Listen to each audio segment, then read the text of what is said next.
Hello everyone, welcome to my channel fiction created new feelings. मैं उम्मीद करती हूँ आप लोग अच्छे होंगे, हेल्दी होंगे, हैप्पी होंगे, अपना ख्याल रख रहे होंगे। चलो हम नेक्स्ट पार्ट स्टार्ट करते हैं अल्फाज मेट का। लास्ट पार्ट में देखा था वांग जी जेलसी में विंग को किस करने लगता है। अब हमें 5 मिनट के बाद दिखाया जाता है विंग जहाँ पे ब्रेथ नहीं ले पा रहा होता है, वांग जी उसे छोड़ता है और उसकी तरफ देख रहा होता है। विंग जो हैवीली ब्रीथ कर रहा होता है और वो समझने की कोशिश कर रहा होता है कि अभी क्या हुआ। फिर वांग जी विंग के लिप्स को केयर करते हुए अपने थंब से कहता है कि मुझे बहुत ज़्यादा ही बुरा फील होता है कि जब तुम मेरे ही सामने किसी और को इम्पोर्टेंस देते हो और किसी को टच करते हो। आज के बाद ऐसा कभी मत करना। और ऐसा कहता है विंग कुछ समझ नहीं पाता। वांग जी वहाँ से तुरंत चला जाता है। विंग अब ग्राउंड में वहाँ अकेले ही खड़ा होता है और वो ये समझने की कोशिश कर रहा होता है कि अभी अभी वांग जी उसे क्या कह के गया। क्या वांग जी जेलस था, पर वो मेरे लिए क्यों जेलस होगा और वो किससे। विंग जो सोच ही रहा होता है, इतने में वहाँ पे जिंगई आता है और कहता है कि चलो हम शॉपिंग पे चल रहे हैं। तो विंग कहता है क्या, कौन, मैं। वो अपनी तरफ पॉइंट करते हुए बोलता है। तो जिंगई बोलता है कि हाँ आप मेरे साथ शॉपिंग पे चल रहे हैं। विंग कहता है कि नहीं। तो जिंगई कहता है कि चलो हम चल रहे हैं और वो उसे खींचते हुए कार में बैठाता है। अब वो आधे घंटे के बाद एक बहुत बड़े से मॉल के सामने उनकी कार रुकती है। विंग मॉल को देख के बहुत ही ज़्यादा अमेज हो जाता है क्योंकि ये बहुत ही ज़्यादा महंगी और एक्सपेंसिव मॉल है। विंग इसके बारे में उसने बहुत सुना है। यहाँ के जो कपड़े हैं वो बहुत बड़े बड़े डिज़ाइनर डिज़ाइन करते हैं और यहाँ के कपड़े सेलिब्रिटीज़ भी पहनते हैं। विंग जो कार से निकल के वो बाहर और मॉल को देख रहा होता है बाहर से ही। जिंगई जो आधी दूर जाता है, जब उसे फेल होता है कि विंग अभी नहीं आया, तो वो कहता है कि आप वहाँ पे क्या कर रहे हैं, चलो हम अंदर चलते हैं। विंग जो बहुत ज़्यादा नर्वस हो रहा होता है, पर जिंगई जो उसका हाथ पकड़ता है और खींच के अंदर लेके जाता है। अब हमें आधे घंटे के बाद का सीन दिखाया जाता है। जिंगई जहाँ पे अपने लिए बहुत सारी शॉपिंग करता है, उसके बाद वो विंग के पास आता है। विंग जो एक कॉर्नर पे खड़ा रहता है और वो चारों तरफ देख रहा होता है। जिंगई उसके पास आता है, कहता है कि आप अपने लिए शॉपिंग नहीं करोगे। विंग कहता है कि मैं नहीं मेरे पास कपड़े हैं, बहुत सारे हैं। तो जिंगई कहता है हाँ मुझे पता है आपके पास कपड़े हैं, पर आप यहाँ पे आए हो तो शॉपिंग करके ही हम जाएंगे। तो विंग जो सोच रहा होता है कि मेरे पास तो खाने के लिए पैसे नहीं है और मैं इतने महंगे मॉल से कपड़े कभी नहीं अफोर्ड कर सकता। वो सोच ही रहा होता है। जिंगई कहता है कि वैसे आपको सोचने की ज़रूरत नहीं है क्योंकि हमें अल्फ़ा हमें ट्रीट दे रहे हैं, तो आप बिंदास होकर अपने लिए कपड़े खरीद लीजिए। विंग जो थोड़ा सोचता है, फिर वो भी अपने लिए अब शॉपिंग करना स्टार्ट कर देता। अब दिखाया जाता है शाम के 6:30 हो जाते हैं शॉपिंग करते करते। विंग और वो जब घर पे आते तो देखते हैं कि 6:30 हो चुका होता है। विंग जो अपने रूम में आता है और अपने कपड़े को अलमीरा में पैक करने लगता है, तो उसके डोर पे नॉक होती है। विंग जब डोर ओपन करके देखता है तो वहाँ पे सिचैन होता है। तो सिचैन अंदर आता है तो कहता है कि आते हुए मेरे पास 2 न्यूज़ है, एक बैड न्यूज़ एक गुड न्यूज़। तो तुम बताओ तुम पहले कौन सी न्यूज़ सुनना चाहोगे। तो विंग कहता है वैसे गुड तो मेरे लाइफ में कुछ भी नहीं है, पर मैं पहले गुड न्यूज़ ही सुनना चाहता हूँ, बोलो। तो सिचैन कहता है कि खाना रेडी है, फूड रेडी है।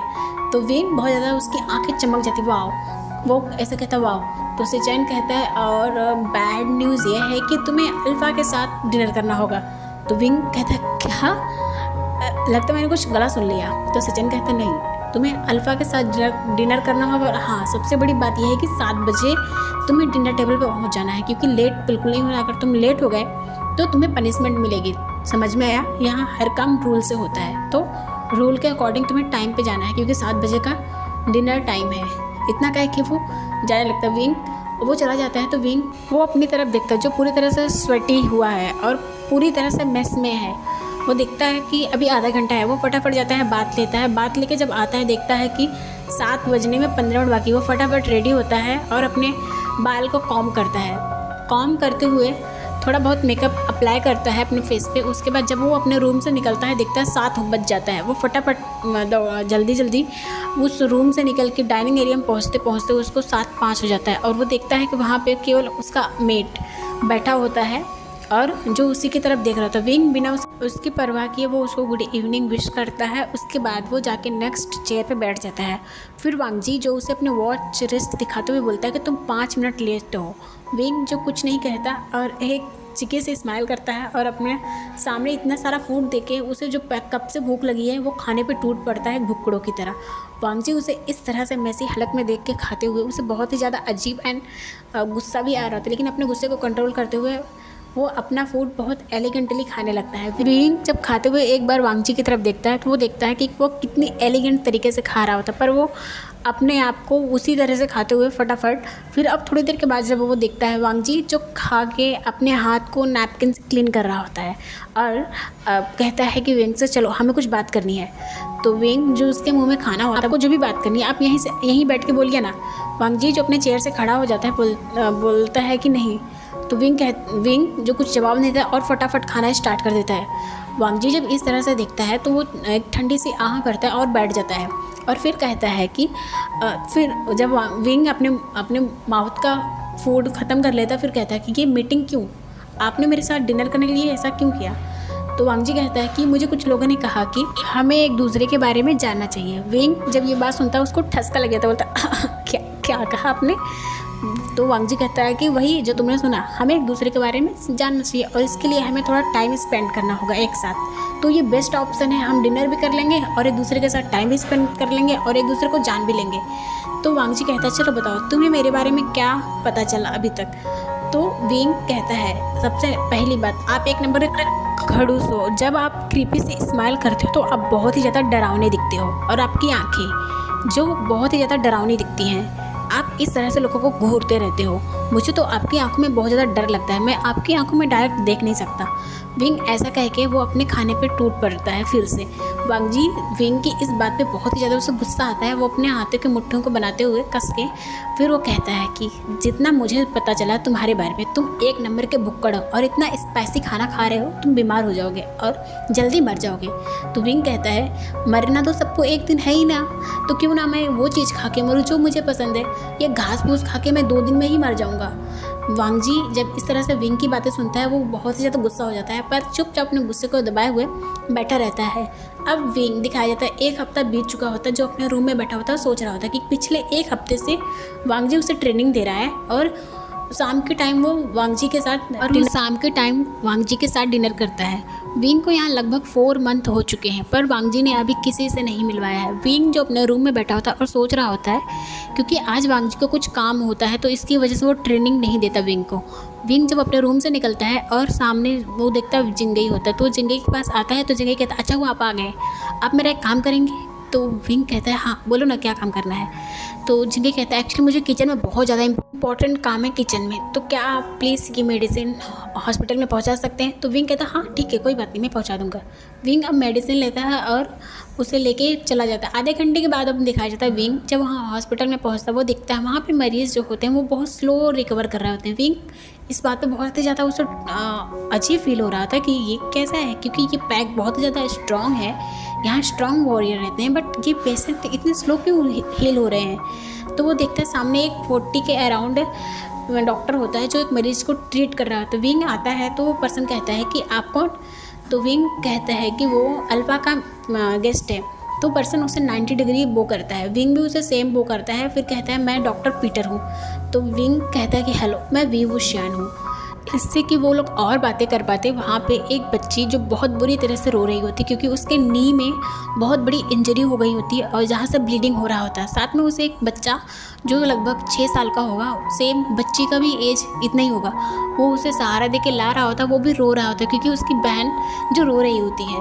और विंग जब उसे देखता है उसे बहुत ही ज़्यादा दर्द हो रहा होता है, बट वो देखता है डॉक्टर पीटर जो है वो सामने एक पेशेंट की हालत बहुत ख़राब होती है और उसे चेक कर रहे होते हैं। तो वो विंग को कहता है डॉक्टर कि प्लीज़ थोड़ी देर के लिए बच्ची को संभाल सकते हो क्या। तो विंग कहता है एक्चुअली मुझे पेशेंट को संभालने नहीं आता। तो वो उसे बेसिक सी चीज़ बताता है और कहता है कि आप थोड़ी देर तक इसकी केयर कीजिए, मैं फटाक से आया।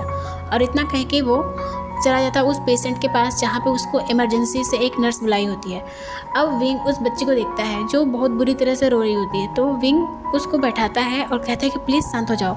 और वो सोचने लगता है कि अगर वो स्ट्रॉन्ग वुल्फ होता है तो वो इस बच्ची के घाव को तुरंत ठीक कर देता है। वो अपनी आंखें बंद करता है और अपनी हैंड को उसके इंजरीज पे रखता है। उसके हाथों से एक ब्लू कलर की रोशनी निकलती है जिससे उस बच्ची के घाव तुरंत ठीक हो जाते हैं। विंग जब अपनी आंखें खोलता है वो देखता है उसकी बच्ची के जो घाव है पूरी तरह से वहाँ से ठीक हो, उसके इवन वहाँ निशान भी नहीं है। विंग ये बहुत ही इससे बहुत ज़्यादा शॉक हो जाता है। वो बच्ची हंसने लगती है और कहती है अंकल आपने तो ठीक कर दिया, आप बहुत ही ज़्यादा अच्छे हो। और वो विंग के चिक पे किस करती है। तो विंग कहता है बेबी प्लीज़ आप ये बात किसी को बताओगे नहीं, ये हमारे और आपके बीच सीक्रेट रहेगी। विंग जब इस तरह से बोलता है वो बच्ची बोलती ओके, और इतना कह के वो वहाँ से चली जाती है। विंग जो बस यही सोच रहा था कि अभी ये क्या हुआ, उसके पास तो कोई भी पावर नहीं है, वो तो नॉर्मल ओमेगा है, फिर ये कैसे हुआ, क्या उसके पास कोई पावर है। फिर इतने में उसके पास वो पीटर डॉक्टर आता है। वो कहता है कि क्या हुआ डॉक्टर, वो बच्ची कहाँ गई। तो विंग कहता है कि वो बच्ची चली गई। तो वो कहता है कि आपने बैंडेज किया। तो विंग कहता है हाँ मैंने किया, एक्चुअली मुझे कुछ काम है तो क्या मैं जा सकता हूँ प्लीज़, मुझे बहुत ज़्यादा इमरजेंसी काम याद आया है अभी। और वो उसको ग्रीट करता है, फिर वहाँ से चला जाता है। पीटर जो उसको देख रहा होता है उसे कुछ पूछने वाला होता है उसके पावर के बारे में, क्योंकि उसे थोड़ी अजीब सी पावर उससे फील हो रही होती है, लेकिन वो कुछ पूछ नहीं पाता। विंग चला जाता है। विंग जो घर पे आता है और बहुत ही ज़्यादा स्ट्रेस हो जाता है कि उसने ये सब कैसे किया, उसके पास तो कोई भी पावर नहीं है। वो बहुत ही ज़्यादा फ्रस्ट्रेट हो रहा होता है किसी तरह से। अब शाम हो जाता है, शाम के टाइम जब वो वांगजी के साथ डिनर कर रहा होता है, वांगजी उसे कुछ पूछ रहा होता है, पर विंग वही बातों को सोच रहा होता है कि उसने वो कैसे किया, उस बच्ची के घाव को कैसे ठीक किया, उसके पास तो कोई भी पावर नहीं है। अब वांगजी अपने गुस्से को कंट्रोल नहीं कर पाता और एक कस के टेबल पे हाथ मारता है, जिससे बहुत ही ज़्यादा शोर होता है। विंग जो फ्लिंच हो जाता है और वांगजी की तरफ देखने लगता है। फिर वांगजी कहता है कि मैं तुमसे कुछ पूछ रहा हूँ, तुम कहाँ खोए हुए हो।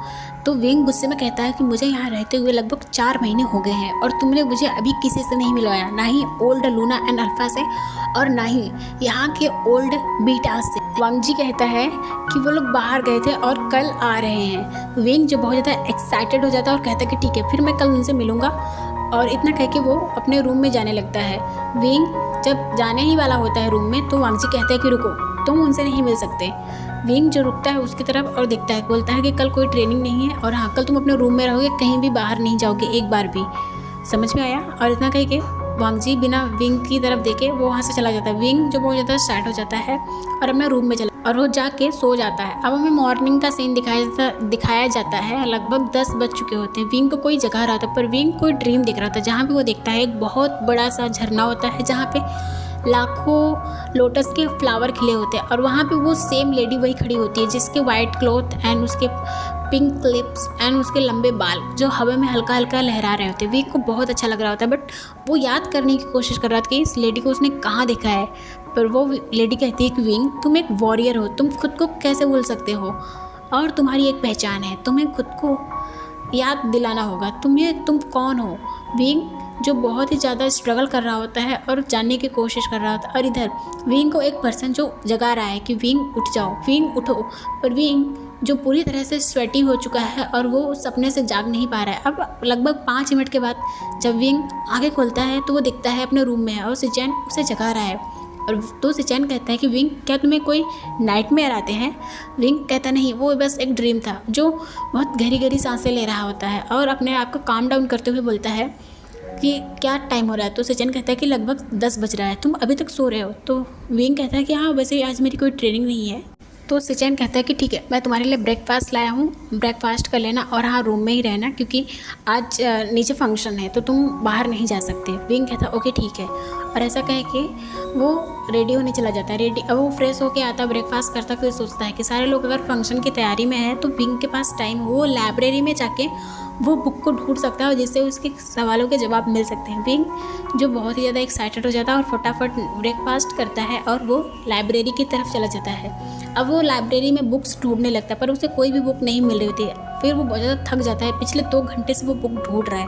वो बुक सेल्फ से लीन होकर खड़ा हो जाता है, लेकिन उसके हाथ लगता है तो एक बुक नीचे गिरती है। विंग जब देखता है तो वहाँ पे मून गॉडेस लिखा होता है। विंग बहुत ज़्यादा एक्साइटेड हो जाता है और फटाक से वो बुक ओपन करता है और पढ़ना स्टार्ट करता है। मून गॉडेस ने 4 वुल्फ भेजा है जो पैक की सेफ्टी के लिए।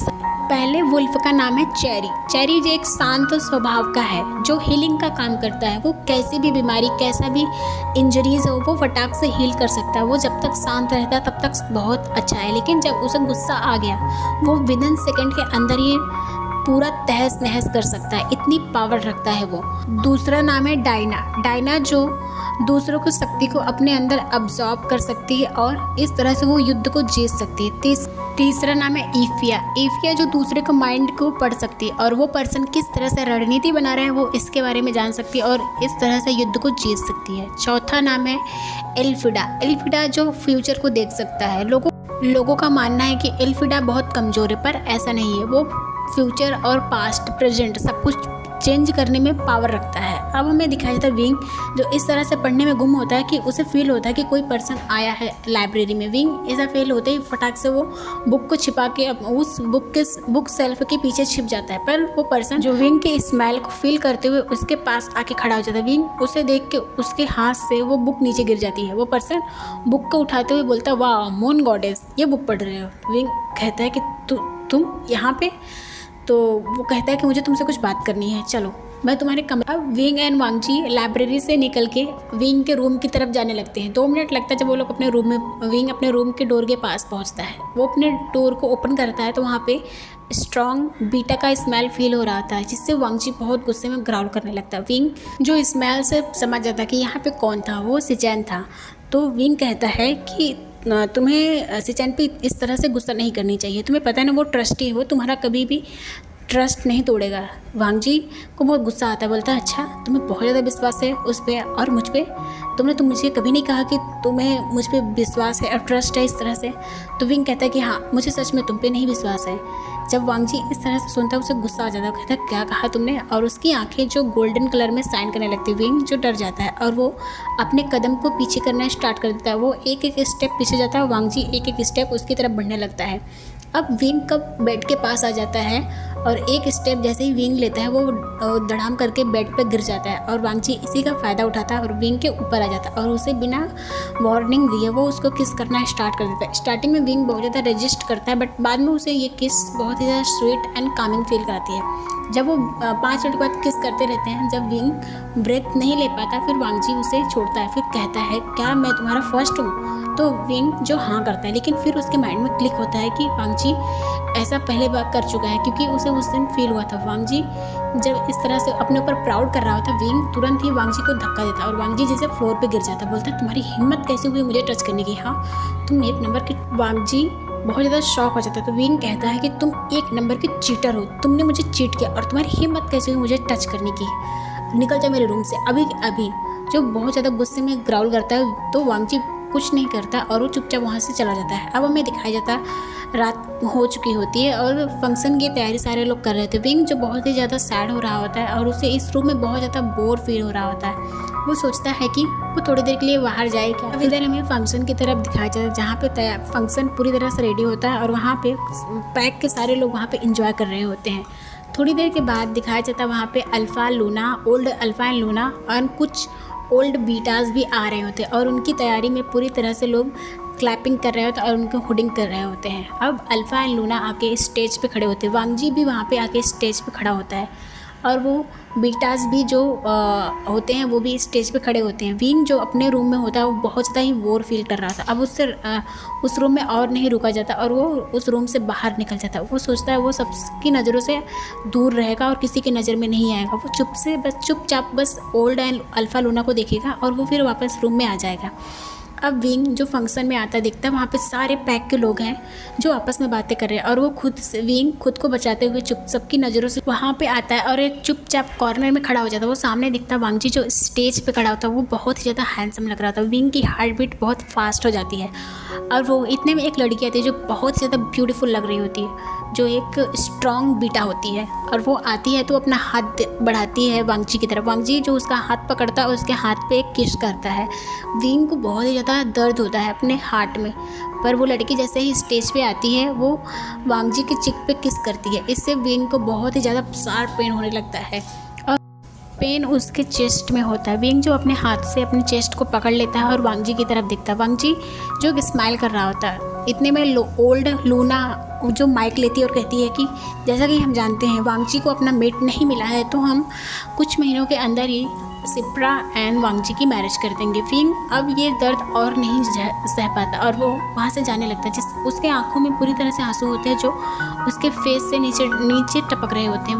विंग जो एक नज़र वांगजी की तरफ देखता है, लेकिन जैसे ही वांगजी की तरफ देखता है वांगजी की आंखें शॉक से बड़ी हो जाती है, क्योंकि वो विंग को वहाँ पे देख लेता है और वो वहाँ पे कुछ और कर पाता। विंग जो वहाँ से मुड़ता और वो पैक से बाहर निकल जाता और वो रन करना स्टार्ट कर देता। वो रन करते हुए पूरी तरह से रो रहा होता है और जो रन करते हुए बहुत दूर आ जाता है और वो सोचता है कि उसके अल्फा ने उसे चीट किया, उसका मेट है, फिर भी उसने किसी को नहीं बताया और वो किसी और से इंगेज्ड है ये भी नहीं बताया। उसके बाद वो मैरिज करने जाने वाला है।